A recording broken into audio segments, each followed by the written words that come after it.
I'm really excited about today's presentation, and I want to tell you this is an up-and-coming thing for practitioners and families here on supported decision-making. Now, for those of you that are attorneys here, this is a movement going across the country. Many of you know that I teach in Texas here, and they've already implemented this in Texas. Here, and we can expect that it's going to be implemented in California probably in the very near future. Part of what I want you to get out of this is, for those of you that are professionals and families here, is just what supported decision making is. I think part of it is what it isn't here, and what this movement is all about here. And I think for any practitioner, the more you understand this, the more relevant you're going to be for the families and persons with disabilities you serve. Now, a little administrative thing as we get started. This has been accredited by the State Bar here, and if you could go to the next slide real quick here. This has been accredited for the State Bar for 1 unit of MCLE credit. In order to get the MCLE credit, there is a form you need to fill out. For those of you that are watching live, it should have been sent to you. If you don't have it, if you email dj@gspt.org,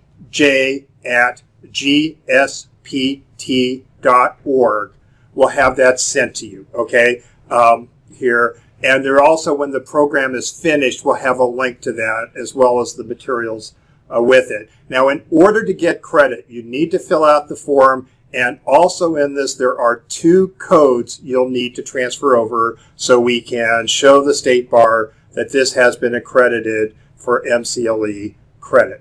Anyway, this is a really up-and-coming topic, and it's something that that I think you really need to be well-versed in here, and it's something that as it's being implemented across the state, I think there'll be lots of opportunities to participate. Anyway, without any further ado, what I'm going to do is have our speakers introduce themselves, and then we'll work through the program. Thank you so much for coming tonight. Thank you, Steve. We're really excited to be here and to share supported decision making, which, as you said, is an up-and-coming, very important self-advocate directed movement. So we're really pleased that you invited us to do this. We needed to let you know from the beginning that we have nothing to disclose, and we would like to acknowledge our funders, both the SEPSI Foundation and WITH Foundation, that are making our time here possible with you. My name is Pat Mejia. I am the program manager and the community liaison for the Office of Developmental Primary Care, which is housed within the Department of Family and Community Medicine at UCSF. And I am Dr. Clarissa Kripke.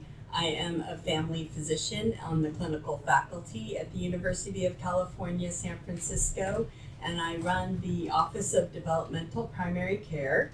And the Office of Developmental Primary Care is dedicated to building the capacity of the healthcare system to serve transition-age youth and adults with developmental disabilities. And we take care of people who have complex disabilities, who are medically fragile or behaviorally complex, and provide a variety of trainings and other services. So what is supported decision making? Supported decision making is an alternative to conservatorship or guardianship that preserves the legal capacity. That means the capacity of people to enter into contracts and to make their own decisions for people with disabilities so that they can direct their own lives even if they need support. So we wanted to start with a case, a very typical case. And so what we are starting with, I'd like to introduce you to Carla. So imagine that Carla and her mom are coming into your office today, and this is Carla's story. So Carla is 17 and a half years old. She has cerebral palsy. Her speech is difficult to understand. Carla types words on a voice output device. She also uses an electric wheelchair. At school, a one-to-one aide helps her with personal assistant assistance and in taking notes in general education. Carla goes into prolonged seizures sometimes and needs medication to stop them. Her vision and hearing are normal. Carla's mother says, "We are so worried about Carla's future because she relies on us for everything. We take her to the doctor, help with homework, manage her seizures." You can see that she can't work and we can't afford to support her once we retire. I have a bad back and it's hard for me to lift her into bed. The school told us we should start conservatorship proceedings because she is almost 18, and they told us that we won't be able to be involved in any of her medical or educational decisions without it. The regional center told us that they don't support conservatorships and have encouraged us to consider supported decision making. We don't know what to do. We're worried about her safety. So this is a very typical scenario that you're going to come across. One of the things I didn't mention in my introduction is I'm also a parent, and I remember this time when my daughter was hitting transition age, going into 18, and the level of concern and panic that parents feel about needing to make a decision by that 18th birthday. So having supported decision making as another option is just such a wonderful, welcome thing that will apply to a lot of people with disabilities. So when we talk about supported decision making and we compare it to conservatorship, one of the things we wanted to illustrate is what are the drawbacks of conservatorship. So why would you think twice about conserving your child? First of all, the judge is the one who makes all determinations, and this includes whether or not he or she believes the person has the ability to make decisions. Oftentimes, it's just in that moment, can the person make a decision or not, without considering that maybe they can with support, asking more questions, whatever it is that that person needs. It's just made in that moment. One person is identified as the decision maker across all areas of need for that person. Conservatorship also assumes that capacity is fixed. And once a conservatorship is in place, it's very difficult to undo. In addition, the court is supposed to provide oversight, but it's rarely able to do so. Conservatorship also deprives the person the opportunity to learn and grow. Making decisions and having that opportunity is one way you learn how to make decisions. Any changes to an existing conservatorship have to go back through the legal process, and as most folks know, conservatorships are expensive and time-consuming. So when we think of conservatorship and kind of all the drawbacks that we just talked about and apply them to Carla, we're functioning from what we're being told about Carla. We don't really know her. And this is kind of what's presented to a judge. What we get from what we're told is it seems that Carla can't work, that she won't be able to live independently, that her parents are going to be responsible for her financial support and ongoing care, and that her parents will not be able to be involved in her educational, medical, or individual program planning, even if Carla wants them involved. What we don't know is, what are Carla's needs? What are her goals, her dreams, her aspirations? Is it possible to address some of these concerns that are being expressed by putting the right supports and services into place, not only for Carla, but also to address the concerns that the parents have for themselves? With a conservatorship, we're basically keeping Carla frozen in a moment in time. As Stephen mentioned at the beginning of the talk, this class is accredited for one MCLE unit. The code that you will need is 4324. Again, that code is 4324. So back to what is supported decision making? What is the philosophy? So supported decision making recognizes that decision making isn't a fixed trait or characteristic of a person. It's a skill that people learn over time, that people sometimes need adaptive equipment such as communication devices or other kinds of supports to be able to direct their own lives. that people learn by making decisions, that we all learn by making decisions, by taking risks. And not all of the decisions that we have made, whether we're disabled or not disabled, have been good ones. And we learn from our mistakes, and we grow as people. When we are children, we make decisions differently than when we are adolescents or adults, or as we get older. And that process happens for people in general, and it also happens for people with disabilities. So just because someone at a particular age, like age 17, is having difficulty making certain kinds of decisions doesn't mean that they can't make any decisions in their life, or any type of decision in their life, or that will continue indefinitely. So capacity changes over time. People can gain or lose capacity.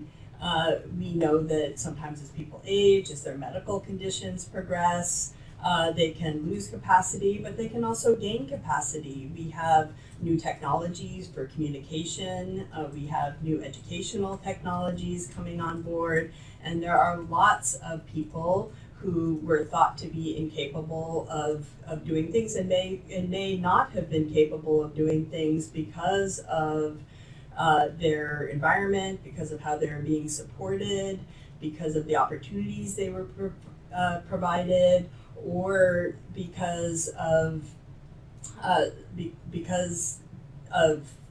medical problems that maybe were treatable or solvable, that gain capacity over time. And most of us, just like there's an idea that people with disabilities are perpetual children, but of course they aren't. They grow up like everybody else does, and as we all get older, we gain skills. So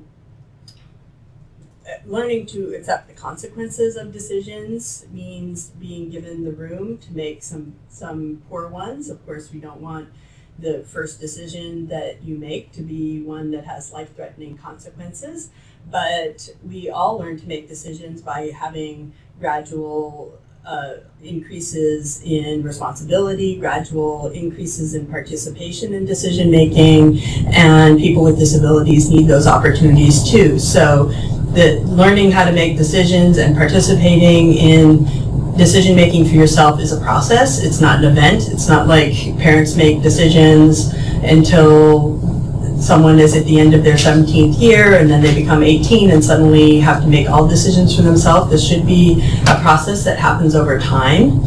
And even people who struggle to make certain decisions in their life may be able to provide information that's helpful to people who are providing them with support, or may be able to provide important information about their values and their priorities that will help the people who are providing them support to make better decisions. So it's not all or nothing. It's not that if somebody isn't capable of understanding all of their options, weighing them against each other, and communicating a choice, that they can't provide any information. And this is not just true of people with disabilities, this is also true of us in general. For example, when my car breaks down, I know very little about it. I go to my mechanic gives me an explanation that I kind of partially understand, but I trust my mechanic and I get the problem solved, or I decide I don't trust the mechanic and get a second opinion. So I make decisions about who I trust and who I allow to influence me, and I provide information like, this is an old car, I don't want to put a lot of money into it, or I really love this car, so I want you to do whatever it takes to allow me to continue to drive it. But we all get advice from different places, we all get expertise from different places, and people with disabilities can do the same thing, and that's what supported decision making is all about. So actually, before moving on, one of the things that comes up often when we do this training, particularly with families and with service coordinators, is the idea of allowing people with disabilities to accept the consequences of decisions.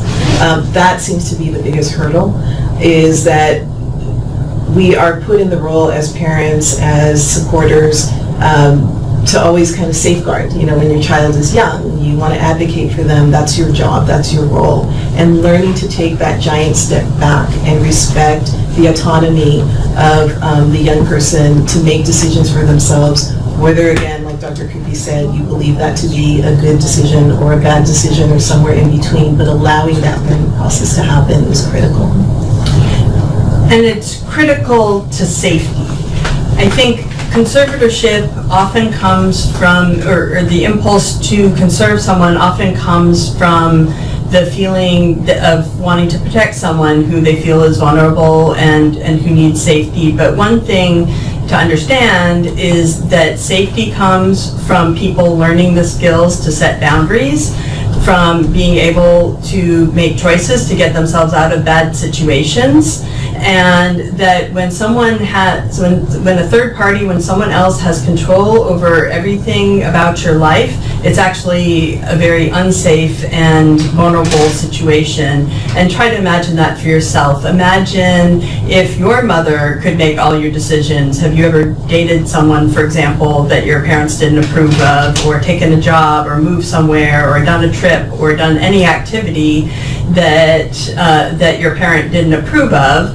And did you learn from that experience? Were they right? Were they wrong? We all have had that experience, and I don't think any of us would want to live a life that somebody else chose. That's just the way it is.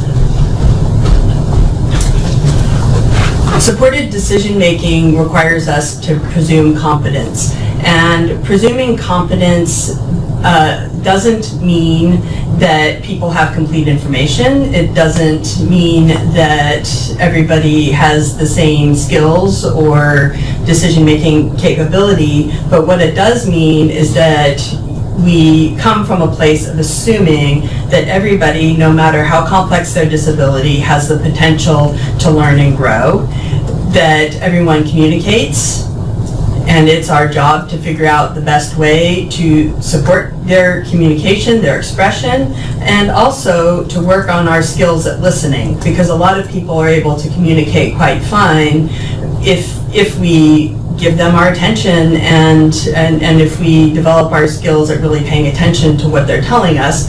And they may be telling us, they may be communicating verbally in more traditional ways, but people also communicate in less traditional ways. So for example, someone who may not be able to tell you what day program, for example, they want to attend. If you were at a meeting and you offered them two choices, they may not be able to tell you at all or to weigh in on that at all. But if they took a visit to those two programs or three programs, it might be very apparent which one is the right fit for them, and they may be able to communicate that. So sometimes it's creating the right setup, the right opportunity, observing carefully, and allowing people to communicate in all the different ways that people communicate, through body language, gestures, facial expressions, thriving, not thriving, all the different ways that people communicate what they want.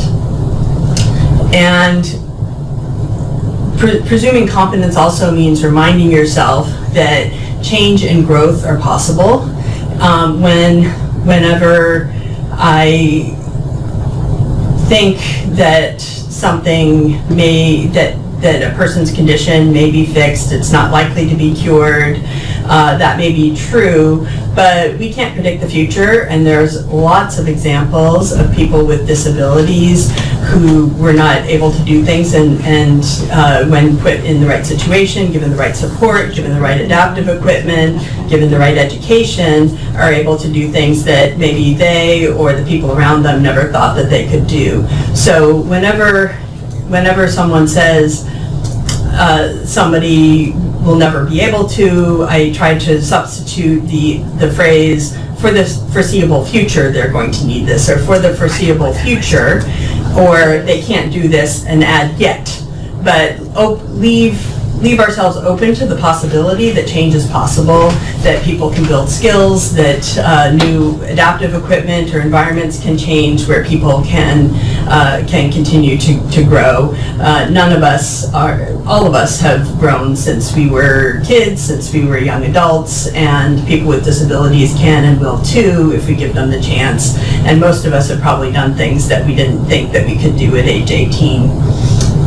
Often functional limitations and traits and characteristics based on someone's disability are less of a barrier to people directing their own lives than low expectations.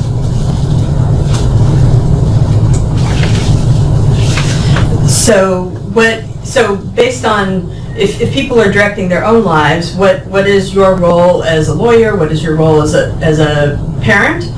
So one is to identify needs in terms of communication access. In order to direct one's own life, in order to make decisions, you need communication. And it is very exciting how much work has been done on alternative and augmentative communication and improving communication strategies, and the types of technologies that we have to communicate with each other are expanding every day. And there are many rights in place and legal structures in place to give people access to good communication support. So if somebody doesn't have a good form of expressive communication, if they have difficulty communicating their needs, then the first step is to try to figure out how can we best support this person's communication and build that up. None of us learned how to communicate overnight. It took many years of practice, and for people with disabilities who have communication problems, it may take years for them to practice it all, but don't give up. Keep trying, find a way. Another thing that you can do is help people to have access to money through one mechanism is ABLE accounts, where people are able to save some money so that they can achieve their goals. There are special needs trusts for people who need more support to manage their money. There are formal agreements for supported decision making, and we'll talk about that more. But as lawyers, we can help solidify these principles into a legal document that make people more aware of their role, more aware of their responsibility and what they've taken on, and more able to have those support relationships recognized in professional settings. You can help with advanced directives and powers of attorney. Power of attorney is not a conservatorship. It's easier to change, but it still transfers decision-making to a third party. So it is a tool that any of us might need at some time if we're unable to make decisions for ourselves, and it allows people to decide who they trust to make those decisions when they can't make them for themselves. And you can write power of attorney agreements that encourage people to use supported decision-making principles when making decisions as a power of attorney. So you can do things that give a little more autonomy and power to a power of attorney, but still respect a support relationship and try to keep people in charge as much as possible, because decision making isn't all or nothing. Each decision is a specific decision at a specific moment in time, and even when you have something like making medical decisions, say about let's say a cancer treatment, there are many types of decisions that need to be made in that. Some of them more complex than others, some of them that take different cognitive skills than others or information than others, and people may be able to make some decisions but not all, and we don't need to transfer the right to make decisions to a third party for all the decisions, only the ones that the person needs help with, and there is no other ability to do that, to understand that person's will and preference. So you can also work on advocacy in individual education plans, individual program plans, social security income and medical insurance, and help people with their housing rights. So who can provide support? So legislation around supported decision-making exists right now in 2 states, in Texas and also in Delaware. It does not exist yet in California, so a lot of these questions are kind of being worked out, and there's different, schools of thought about who should and shouldn't provide support. But just as a general guideline, supporters may include family members, they can include friends, professionals. Supporters can be paid or unpaid. Oftentimes the role of the supporter, depending on the needs of the individual and the area in which the person is providing support, can be time consuming. It can require maybe a particular area of expertise. So the consideration of paying someone, reimbursing someone for their time or that expertise is something to consider. A person, unlike a conservatorship, can have multiple supporters, so you can actually tailor who you trust to a particular area.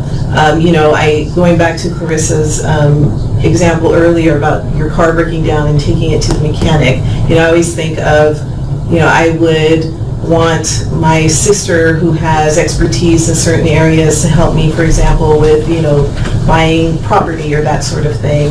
I wouldn't want any of my family members involved in my, decision-making around relationships. If I were a young person, I probably wouldn't necessarily want my mom to be the one in the room having that discussion. Supporters can be changed just through the process of using a notary. So again, you don't have to go back through the entire legal process, pay for someone to help represent you. It's just a matter of getting in a room together, having that discussion, and then changing it on the existing agreement. One of the questions that comes up often is, what if my young person doesn't have an existing circle of support? The philosophy behind supported decision-making really is tied into, it's kind of a leap off of person-centered planning.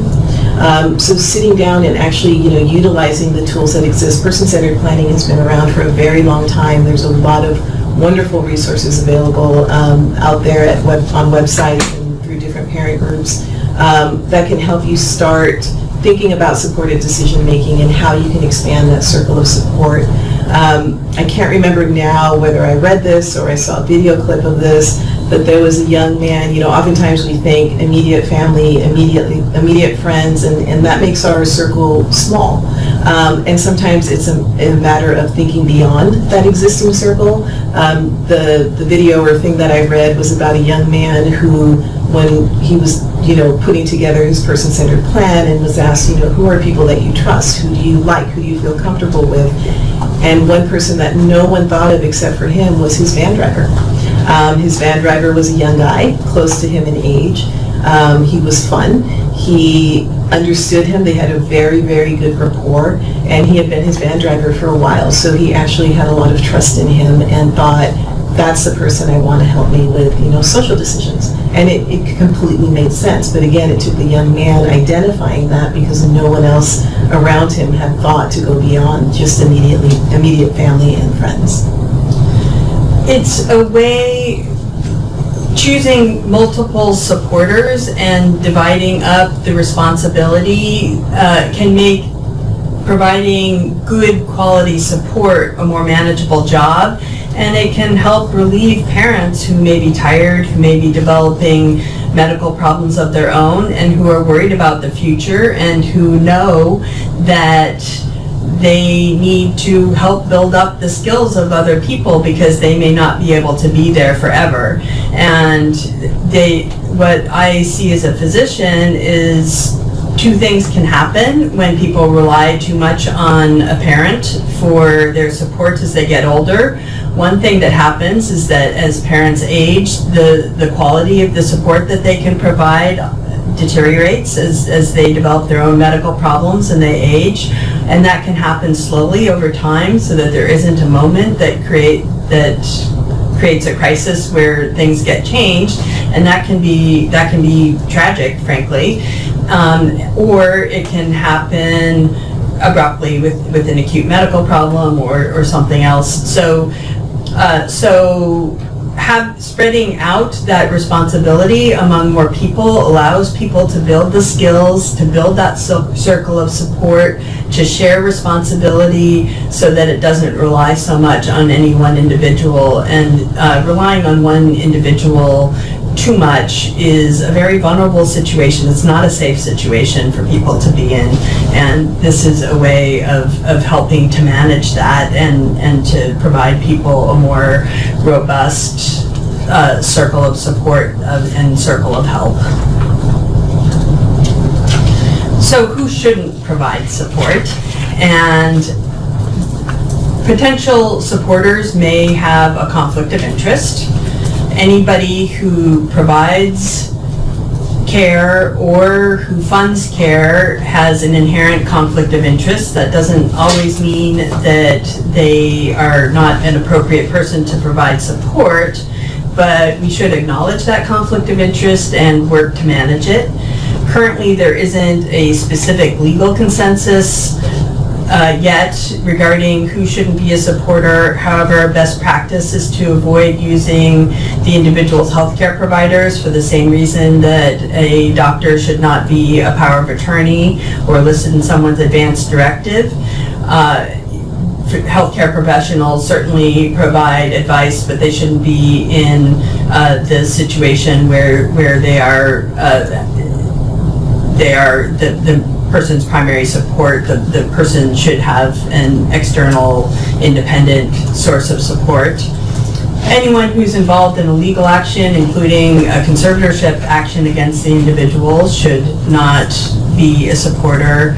And many self-advocates believe that employees of a person's residential home should also not be a supporter because it gives that person too much power and control, and the conflicts of interest are too great. So those are maybe some guidelines to follow. Other people in a person's life, like paid supporters and family members, also have conflicts of interest, and even the regional center personnel may have conflicts of interest, but there are significant advantages as well to using those sources of support, and so the advantages need to be weighed against the disadvantages. So what if conflicts of interest arise? So like I said, anyone who pays for or provides support has a conflict of interest, and so that can be managed. So for one thing, explicitly acknowledging the conflict of interest can be a useful way to manage it. Disclosure about that conflict of interest can help to manage it, and making it in the supported decision-making agreement, being very explicit about what the role is, what the scope of the support, what type of support is being requested by the person, the time limitations, the types of decisions that they want that person to make to help them with, can help manage those conflicts of interest. If someone is supporting someone's communication, and you are worried that maybe they are expressing their own opinion rather than supporting someone else to support their own opinion, then one way that you can help to bring that to the surface is to ask, how do you know, and did you ask? And sometimes when people have communication difficulties, it can be difficult to independently verify what that person's will and preference is and what their communication is, but that can happen to people in other situations. I think in medicine, for example, with translators, often we have situations where people need language translation or a cultural broker in the room to help explain the risks and benefits of a medical procedure and get an informed consent decision. And translators can influence people. They cannot translate accurately. They can leave important information out. They can change what the person said. And so there are specific techniques, both managing who provides translation, like usually avoiding family members to provide translation, and also specific techniques to make sure that that people translate literally, and then if they don't think the intent is being understood, explain afterwards, but getting both the literal explanation and then the commentary or the explanation of the cultural context or the context for that person. So there are already techniques for how to provide support to people and to manage influence and interference, and we can apply those techniques that we use in other situations where people get support to this situation. Another technique when sometimes conflicts of interest need to be managed is to make sure that we're really explicit about what is important to the person with the disability and what is important for the person with the disability, and separate that out from what is important to other stakeholders like the supporter, or what is important for the stakeholder and or for service providers or other persons in other individuals in that person's life. So let me just give you an example. Let's say it's important to a person that they have their mother with them when they have a blood draw, and it's important for them to get the blood draw done, but it's important to the mother to get to work, and it's important for the mother to earn a salary. So if there's a conflict there, then if we're not explicit about the conflict, we might just say, oh, let's skip this lab draw because it's going to be too difficult because the mother needs to get to work and we can't get it done now. But if we understand the different needs, then we might be able to reschedule the blood draw for a different time instead of doing it right then or skipping it, so that both people's needs can get met.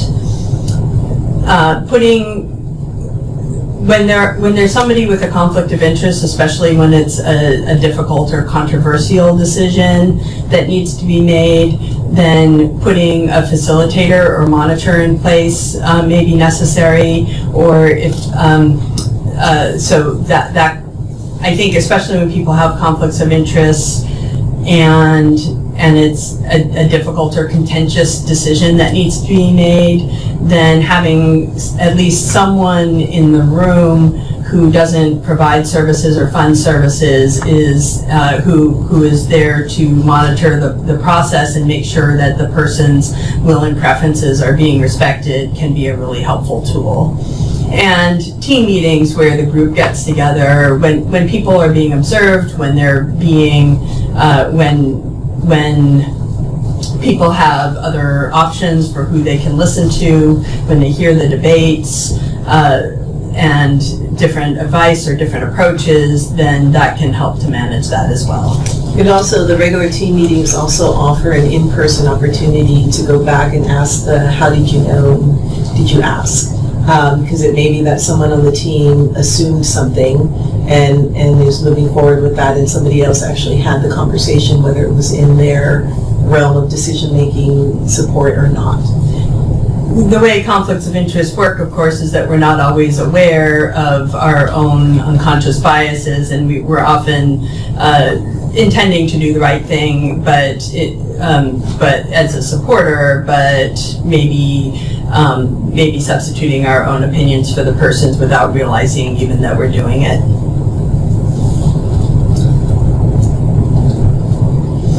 So what is a decision? So one concern that often comes up is what if somebody wants to do something, somebody, for example, needs a medical procedure and they're very afraid of it, and they're very resistive to having the medical procedure. Some things to bear in mind are that when we're talking about decision making, again, it's not all or nothing. It's a specific decision at a specific point in time. So if we make a decision that or if we make an assessment, I should say, that someone is not able to make a decision at a particular moment, a particular decision at a particular moment in time, that doesn't mean that all future decisions are also something that the person doesn't have the mental capacity to do. So a decision, for something to actually be a decision, is to understand your options, the risks and benefits of each option, to weigh them against each other, and to communicate a choice. And you can have challenges at any step along that way. For example, somebody with a medical procedure could be very fixated on the risks and very afraid of the risks without really understanding the benefits.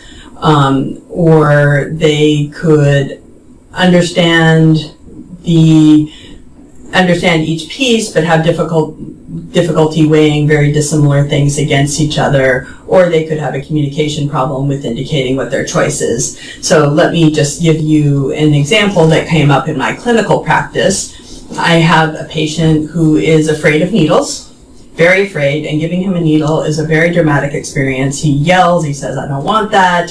He's very resistant to getting needles. He also has diabetes and kidney failure and is probably going to be a candidate for dialysis at some point, which requires quite a few needles. So what do we do in this situation where someone is very clear that they don't want needles and who is also in a life-threatening situation if they don't get needles, and quite a few of them? So when we talk to him about it, we would ask him, do you understand? We tried to support his understanding as much as possible. For example, we took him on a trip to the dialysis center so he could see what that looked like. He knew what needles were because he got them for his insulin. And if you asked him, do you want needles? He would say no.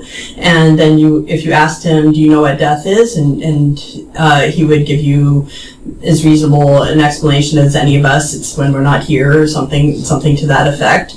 But if you asked him to weigh those two things against each other, he would get stuck and just say, I'm scared. Would you rather die than get another needle? Or that kind of weighing those two things against each other was not something he was capable of doing. And he was able to communicate, he was able to speak at that time. So when taking a look, well, he's resistant to needles, should we just stop giving them and let his disease progress and let him pass away from his illness? Or should we continue to give him the needle?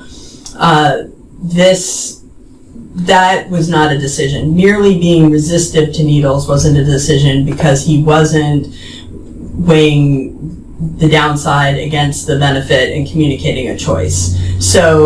But we were, when a team got together and we had to make a substituted decision for him, but instead of going with what was in his best interest, which is to have perfect control of his blood sugars and minimize his risk of needing dialysis, we went with what would his will and preference be based on our best understanding and taking into account the information that we know that he really hates needles. So the decision that came out of that was not, we'll just continue to give him the needles and do what's in his best interest, but that we will take into account the fact that he really hates needles, and we will use peritoneal dialysis instead of hemodialysis, which requires fewer needles, and we will do 1 insulin shot a day instead of 2 insulin shots a day to minimize the number of needles that he needs. So that was so some of the differences there, although he wasn't able to make that particular decision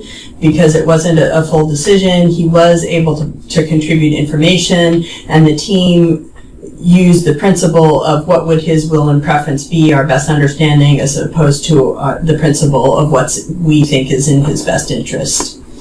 So capacity fluctuates, it builds with practice, it can decline with illness or environment, and it's also okay to ask other people's opinions or to delegate decisions. So all of us do this. Most of us, when we go to the doctor, weigh our doctor's opinions very heavily. We don't always agree with our doctor. We don't always do what our doctor says, but most of us develop a trusting relationship where we take their opinion into account and are more likely than not to decide. And often people make their decisions based on the advice of their physician. That also happens for lawyers and other people that we trust, or even for more mundane issues. Sometimes I come home and I'm tired and I can't decide what to have for dinner or where to go for dinner, and I say, can you just make this decision for me?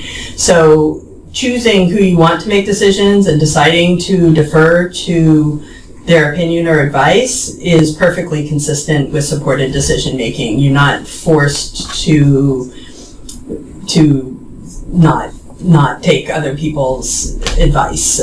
So sometimes people get tripped up with that too with this concept.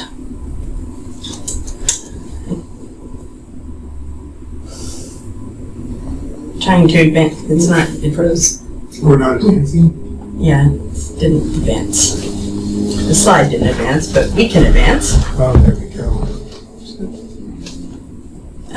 Why don't we just continue to talk and we'll get our...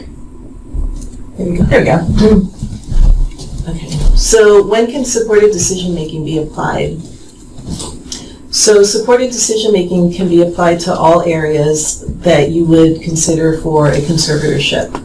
So for example, whenever a person with a disability needs to make a decision related to things like choosing and directing supporters, choosing where they live, when you take a step back and you think about how basic some of these choices are, yet how critical they are, for many people with disabilities, the nature of their disability requires very intimate relationships with people. They may need assistance, for example, with bathing.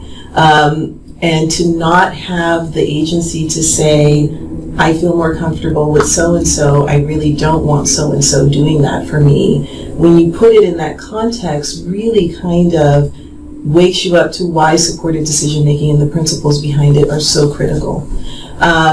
Things like relationships. Who do I get to hang out with? Where do I get to hang out with that person? How often can I hang out with that person? Very, very critical. Can I date? Can I find out about contraception the next time I go to my doctor's appointment because I want to start having sex? Finances, activities, personal space and boundaries. Am I living in a group home where I have the ability to lock my door if I want some privacy? And then, of course, healthcare.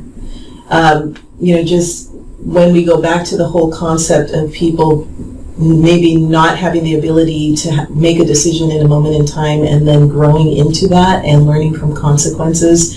I worked with a family who had a young lady who went from living at home to living in a group home setting, and she did artwork. She was with the day program and she sold her art, and for the first time in her life she had this paycheck coming in.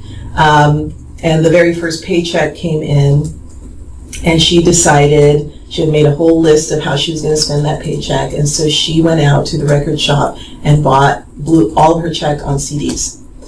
And it was allowed to happen. Everybody knew what the consequence was going to be, but they let it happen. And what ended up happening, the next week a group of her friends asked if she wanted to go with them to go watch a movie, and she couldn't go because she didn't have money to pay for the movie anymore. And it was a really great learning experience for her, and it really just took that one example of her recognizing, oh, I have to, I can't just spend it all at once. And so then they put into place a supporter who could help her learn how to budget her money and think ahead of what are some of the ways you want to use this money, and then kind of plan her month out that way. And when you start young with that, with an allowance and a younger person, they can learn those lessons before it's more consequential, like they're spending their entire inheritance or they're spending some larger amount of money. So again, supported decision making, learning how to make decision making is a process. It doesn't happen all at once, and we need to give people those opportunities, both little opportunities to learn and grow and start young. So why supported decision making? Again, the opportunity to make decisions improves health, safety, and independence. That may be counterintuitive for some people who think that people will make poor decisions for themselves or be less safe, or who may be naive. But again, having people be better self-advocates for themselves, they're the only one who knows what their real experience are.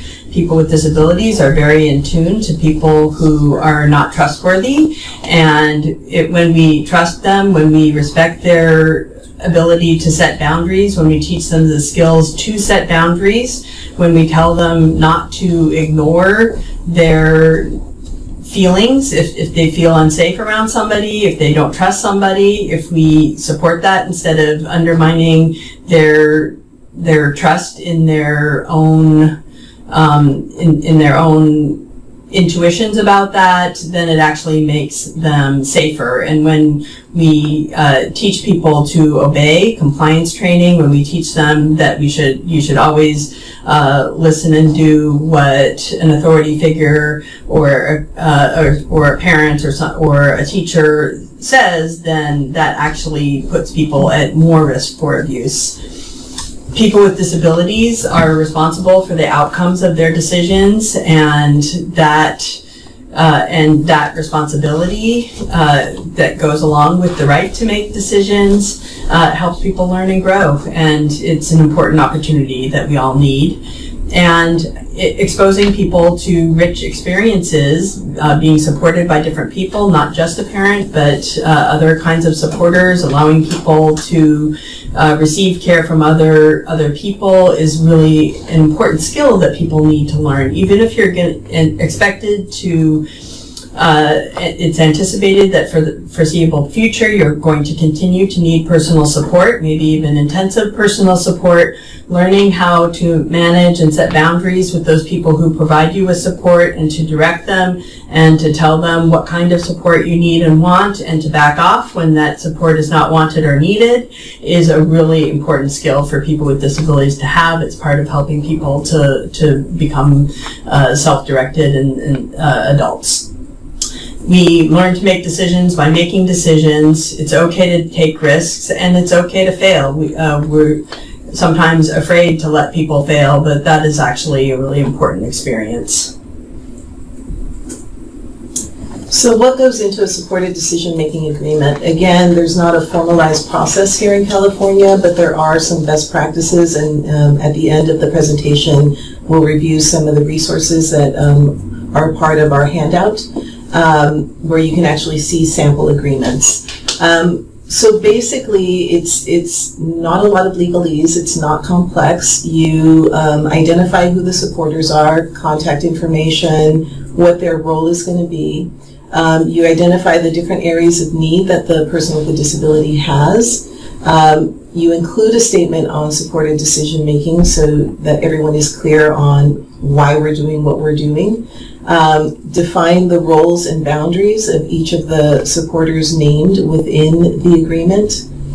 Define what the expectations are, and this can include, we talked earlier about, having regular team meetings. This can include a suggested schedule. Maybe we meet monthly, maybe we meet quarterly. Once the supported decision-making agreement is done, you've identified every person in it. Maybe there's a monitor, you make sure their contact information is in there. Then you read it aloud or otherwise provide an accessible format of the decision-making agreement to the person with a disability. So it might be reading it aloud, it might be having a sign language interpreter there for a deaf person who doesn't read, whatever mechanism is necessary so that we ensure that the person with a disability truly is in agreement with what's written in the plan. and then everyone signs off. The supporters sign off, the person with the disability signs off, and any monitors that are involved in the process. One of the advantages of having a supported decision-making agreement is that it doesn't make assumptions.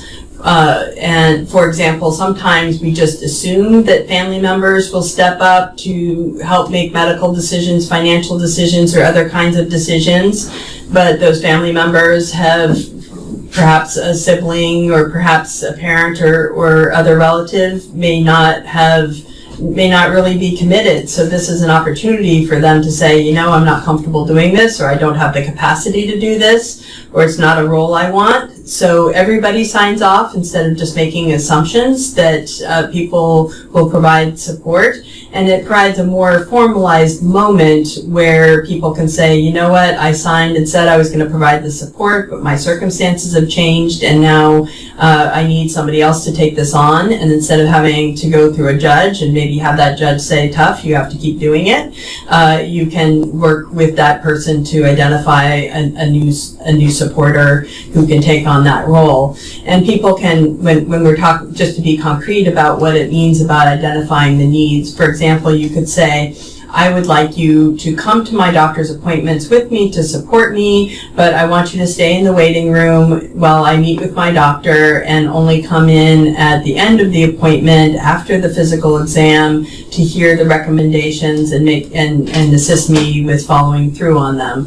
Or you could say, I would like you to be there for the full time, and I would like you to be quiet while I interact with my doctor, but then if more information is needed, then you can provide some more background. Or I would like to meet with you before my appointments to make a list of the things I want to communicate to my doctor, and I would like you to help me get that communicated, but I'm unable to communicate well in that pressured exam room, and so I would like you to help me to advocate for myself there, and we'll meet before and after to make sure that happens. So those are just some examples of the type of support and the type of boundaries that somebody might set, and they might decide that they want that person to accompany them to medical appointments, but when they're going to talk to their financial payee about how they want to spend their SSI check or how they want to spend other money that they earned or have,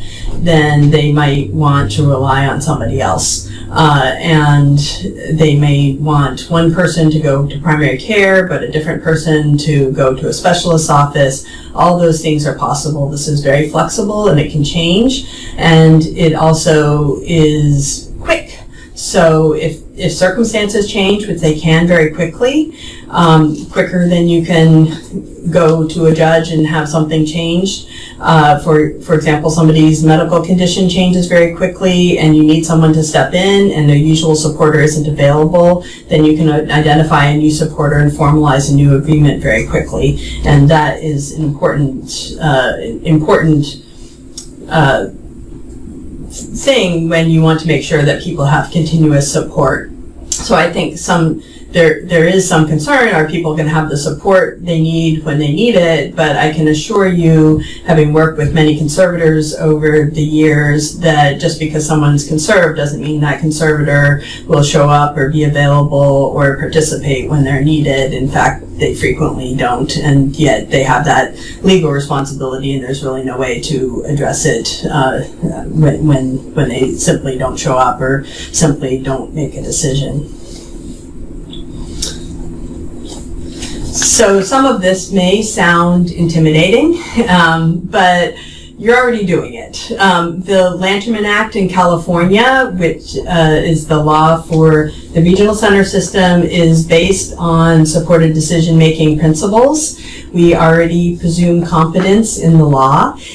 We already have a structure for person-centered planning, for individual program planning meetings, for people to maintain their role at the head of the team in team meetings, and there's already services and supports that you can tap into, like financial payees or health advocates or personal assistants through in-home supportive services. California has the largest personal support self-direction system in the country, in the in-home supportive services, where people can choose their own supporters instead of having some agency just sending some random person who you may not like or trust to your home to do very intimate activities. We have the opportunity in California to choose our own support, even family members if we want, through that in-home supportive services program. So a lot of this is just formalizing and wrapping our minds around and using a language and around practices that we are already doing. Many of us, even people who have conservatorship relationships, work in a supported decision-making framework. So I have seen conservators who always ask the person, what kind of support do you need? How can I be of service to you? What do you want?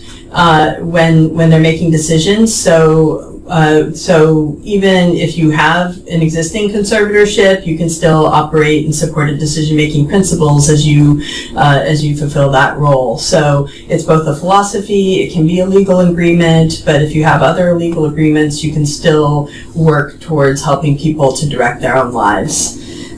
So Section 8, other kinds of self-determination budgets, all of this supports supported decision-making, and it's not that different than what we're already doing. So the second MCLE code that you're going to need to get credit for this presentation is 5873. Again, that number is 5873. So you'll have to download the credit form and then fill in the proper codes for each section. We announced the first one earlier, and this is the second one that you'll need. So in closing, because we're actually out of our presentation time, we did include a number of different resources for you on supported decision making. The ACLU and the National Resource Center for Supported Decision Making both have a resource library with sample agreements, worksheets to help you plan. The Autistic Self-Advocacy Network also has toolkits and many different documents regarding supported decision-making. There's actually a video presentation that was given at the UCSF Developmental Disabilities Conference. When listening is complicated, skills for honoring the individual perspectives of persons with disabilities. It's a very, very worthwhile viewing. The Office of Developmental Primary Care, we have our own website with a number of different resources on it. Dr. Kripke mentioned the Communication Access Toolkit that's available for download. We also have hardback copies if that's easier for folks. It basically walks you through every step of, from considerations of assessment, who can actually pay for the assessment, what do you consider when it's a preschooler versus when it's an adult. We also have a supported decision making page where there's various videos targeted towards different audiences, including parents, self-advocates, and policy makers and professionals. And then we also have videos and our transition guide, which kind of touches on the different aspects of what to expect when someone transitions.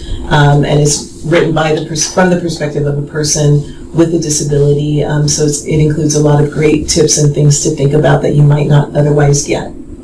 Right. So people often need to know concretely, what does this look like? And the Gabby story video, it's just a 5-minute video, but it really illustrates what this looks like in practice. And the transition guide for people who are thinking, I would like to move in this direction, but I don't know how, gives you really concrete steps about how to build decision-making skills over time and how to change your role as a parent from the parent of a young child who makes all decisions to the gradual process of raising a self-determined adult.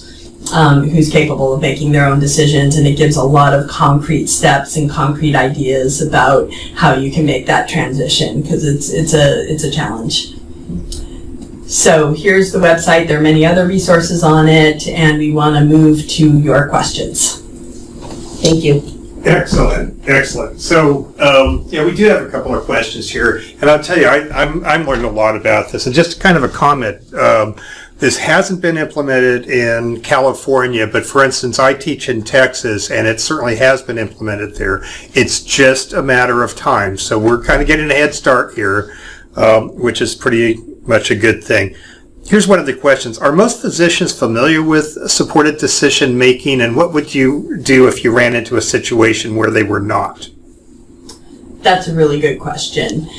So supported decision making is part of the UN Convention on the Rights of People with Disabilities that's been ratified by many countries, and it is moving rapidly through the disability community, but I would not say that the general population knows what that term means or understands its principles yet. So we are at the early stages of figuring out how to implement these principles. And when you say we don't have supported decision making in California, I think that we can certainly develop more explicit support and legal structures to support supported decision making. But again, a lot of what we're already doing by working within the structures of the Lanterman Act really is based on a supported decision making paradigm. So the leap that California needs to make compared to some other countries or communities where conservatorship is more common, we have less of a leap to make. In California, there's only about 5% of regional center clients who are conserved, and there isn't a lot of relationship between someone's service needs or their cognitive needs and who is conserved and who isn't. My patient population is largely made up of people with very complex disabilities, most of whom are nonverbal, many of whom have very dense encephalopathies, which means that some of them don't even have much communication in terms of facial expressions or gestures. Some of them don't respond at all when you speak to them or touch them.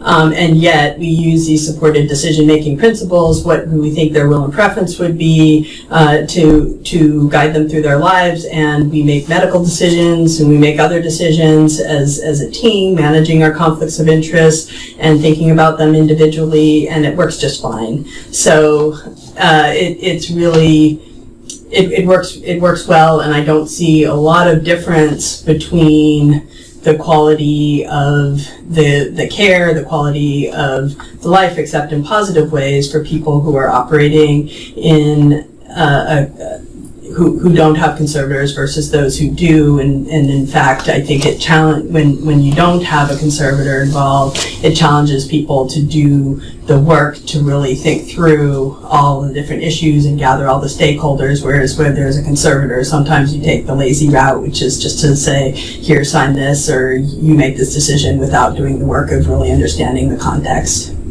And I was going to make a little modification of my comment, because I realized after I said it that's wrong. It's not that supported decision making isn't available in California. It's just not part of our code at this point. Right. And it will be. So actually the premise of what I said was incorrect.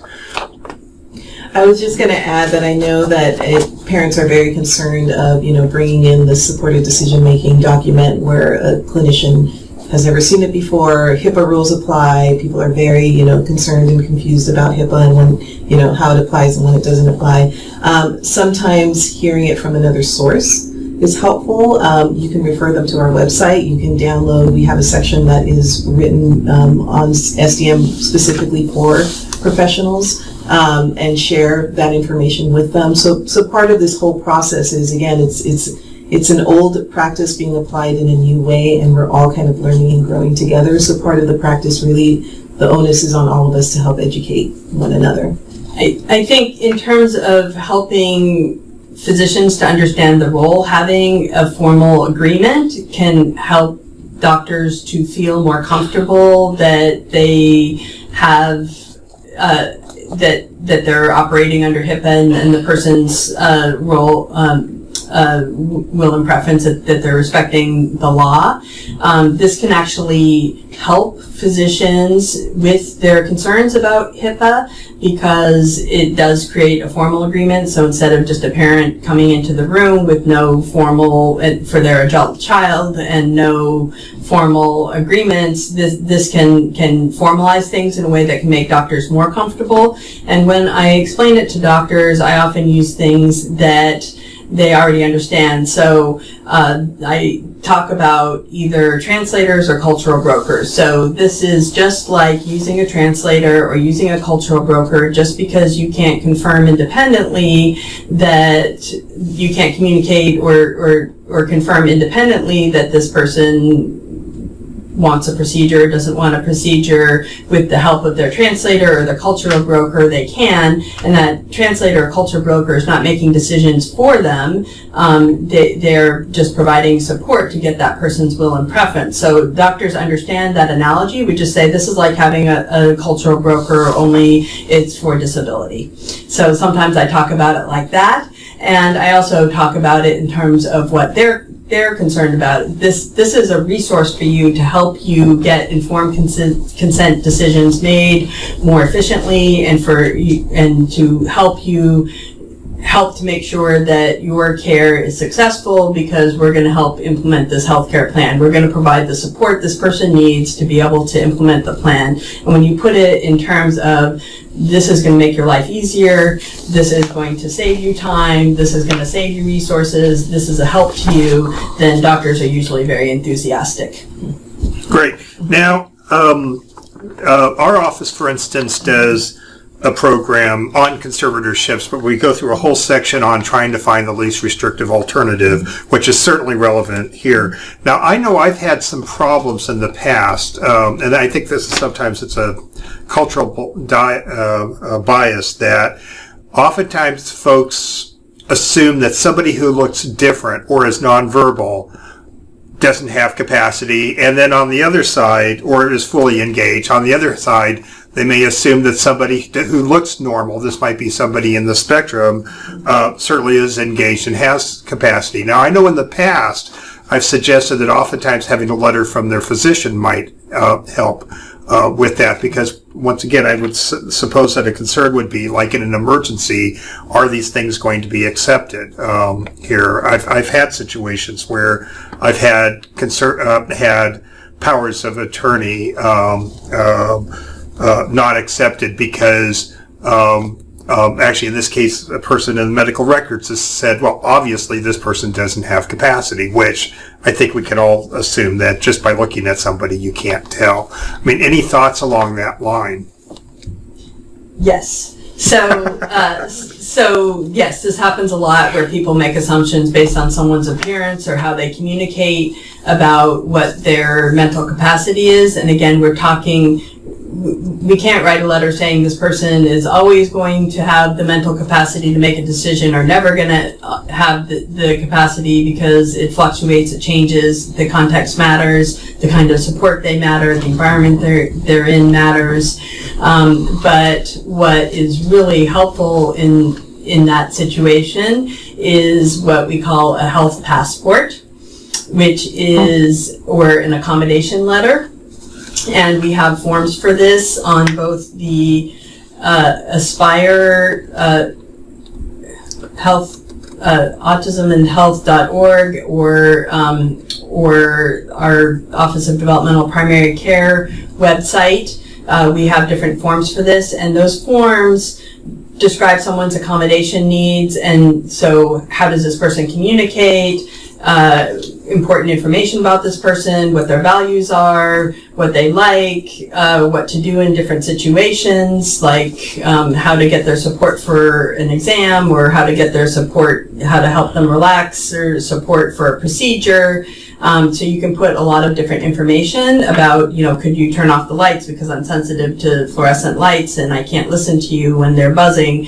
Can we do this at an off time? Can we have a longer appointment time? What do I need to participate in my care? And when people have that information from the start, then they're less likely to make the assumptions. And also supporters can help redirect doctors. So let's say the doctor is talking over the person with a disability and saying, what does she think? What does she want? What happened to her? Then they can say, I don't know, let's ask her, and just keep redirecting the conversation to the person and supporting their ability to communicate and refusing to take on that role. And that's an educational piece as well as a support piece. Absolutely. I know that there was an example of a young woman who started with a new clinician, and the young woman was deaf and had multiple disabilities, and the parent was present. The parent could sign.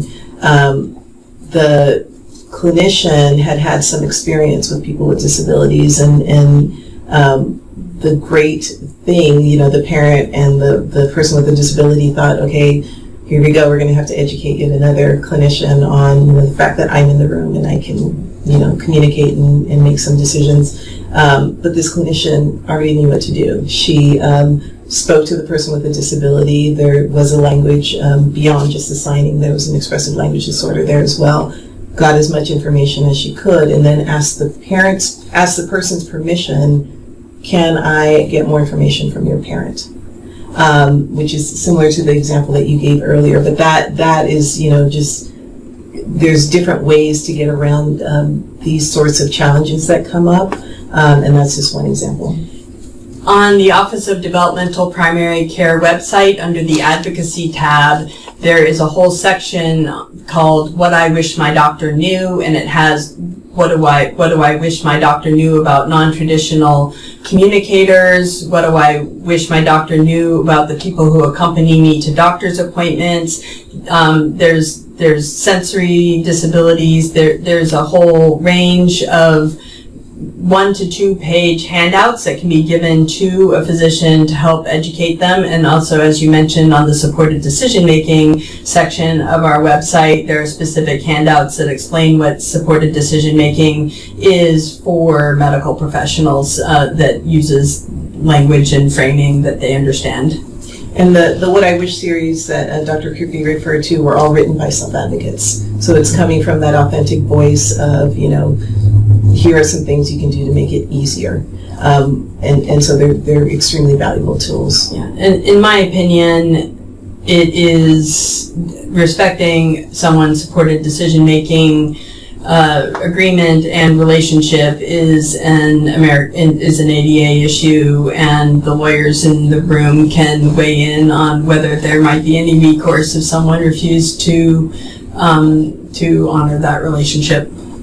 Great. Hey, last question here is, can you, I don't know if you could briefly do this, explain what a facilitator or a monitor is? Is this somebody that has some training, or who are these folks?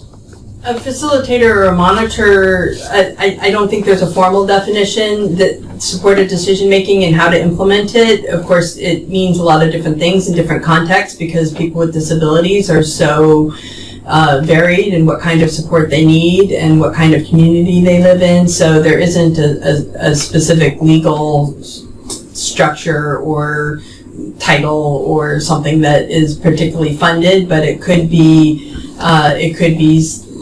there are some people who use, for example, if they're a regional center client who do self-direction, who have, say, a services broker, someone who's not providing or funding the services, but who helps to coordinate them, and they could lead a meeting, or it could, depending on the context, be a regional center case coordinator or someone from a regional center. It could be someone brought in for that role. For example, if you're in a hospital setting, you could call patient relations and say, and that might be a social worker who comes by who might help facilitate a conversation. If you were in, and I think the role of that person is just really to make sure that people get heard, that you manage the conflicts of interest, that people's decision making is respected when they really have made a decision, even if other people in the room or their physicians or professionals or parents don't agree with the decision. And I think oftentimes where monitors are put in place is when there's financial concerns, so that there is this neutral party that's coming from the outside, to just kind of oversee what's been happening with the money. Is it being spent the way the person truly wants it to be spent? And just having that outside set of eyes that has no conflict whatsoever, other than to ensure that the person is being safeguarded. So in the context of, for example, if you're writing a special needs trust, you might put a trust protector, someone who is not the trustee and not the beneficiary, but someone who could make sure that the trustee is acting appropriately with that person's money, and who could fire that trustee potentially or switch them out if they weren't. So that's one kind of, but you can put other kinds of things like in place for finances, like you could put a co-signature on things, so you respect someone who would respect that person's decision, but if they're naive and might get taken advantage of, you could have someone who co-signs financial documents with that person if that person wants that protection, because they know they don't always recognize when they're being taken advantage of. So you could put that in place, or some sort of alert, like many financial institutions, anytime there's a financial transaction, you can get a text or an email, and you could have someone who was overseeing get that text or email so that they would recognize quickly if something looked irregular. So there's different ways that you can put that monitoring in, and it really just depends on being creative, and we frankly need to build more tools to help people with the oversight and protection, but that they control. Excellent. So we're actually running out of time here. I do want to say I'm very interested in this subject for a number of different reasons. One of which is I do teach in Texas every year, and it has been interesting watching it implemented. As I said, I'll correct what I said before. It's not that supported decision making doesn't exist in California. It just hasn't become part of our code. So a lot of folks, this is going to give us a head start on this, because almost certainly this will be implemented in the next few years here. And the way that Texas works, and I'm assuming Delaware as well, is that before you can conserve somebody or a guardianship, they call it something different in Texas, here the judge has to determine whether or not supported decision making has been explored, and you don't go any further without that. So there's been a lot of education. It took a lot to do it. So, but this is certainly a great tool to try to empower persons with disabilities in a way that it hasn't been done before. The other thing I'll mention is that I know the ARC of California, as well as other major disability groups, are very much exploring this. And so as this is implemented in California, I would really suggest that if you're active with the ARC, or you're active with Autism Speak, or any of other major disability organizations, this is a great opportunity to participate in how this is going to be implemented. Anyway, once again, I want to thank you. Do you have any last comments or along this line here, or we pretty much covered it today? Well, I want to thank you for having us and for entering in this conversation, and just to reassure everybody, this is a process, and it's not an event, and we're really talking about changing how professionals and even family members interact with each other, which is something that is going to take time and isn't going to happen overnight. And you can think about how to take your next step, and you don't have to go from all to nothing. You can take your next step. Great. Well, thank you so much. We'll make sure that the materials are available for viewers, whether you're watching this on Vimeo, YouTube, Facebook, or any of the other platforms. We'll also make sure that all those links that were put up are going to be put up in a way that you can easily access them. So anyway, I want to thank you so much about this important topic. I want to thank you so much, and I'm sure that everybody learned a lot today. Thank you so much.